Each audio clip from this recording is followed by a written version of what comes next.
Asia কাপের জন্য 25 সদস্যের প্রাথমিক দল ঘোষণা হলেও নেদারল্যান্ড সিরিজের জন্য চূড়ান্ত স্কোয়াড ঘোষণা করেনি বিসিবি, যেখানে 30 আগস্ট থেকে সিলেটে শুরু হচ্ছে বাংলাদেশ নেদারল্যান্ড সিরিজের প্রথম টি-20। এবার ডাচদের বিপক্ষে খেলবেন না টাইগার অলরাউন্ডার মেহেদী হাসান মিরাজ। পারিবারিক কারণে 3 ম্যাচের টি-20 সিরিজ থেকে ছুটি নিয়েছেন ওয়ানডে অধিনায়ক।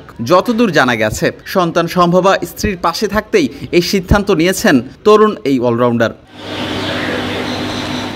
এদিকে এশিয়া কাপের জন্য চূড়ান্ত স্কোয়াড ঘোষণার সবশেষ তারিখ 22 আগস্ট।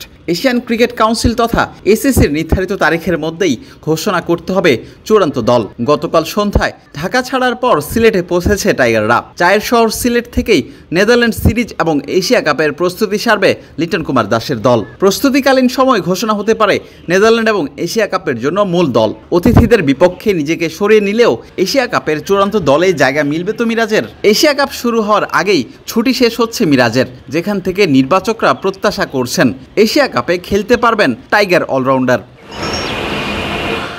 এশিয়া কাপের প্রাথমিক দল থেকেই চূড়ান্ত হবে সেরা 15 জন, যেখানে মেহেদী হাসান মিরাজের থাকার সম্ভাবনা কতটুকু?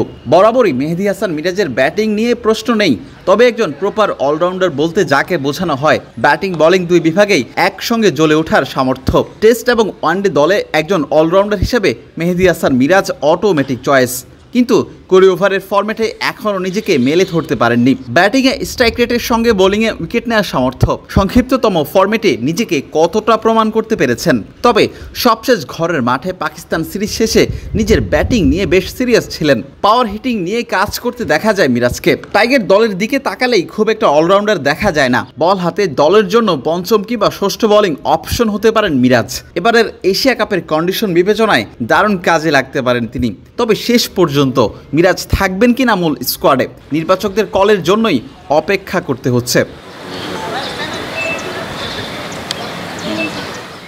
বিলাল হোসেন শিমুল, ক্রিকেট 97।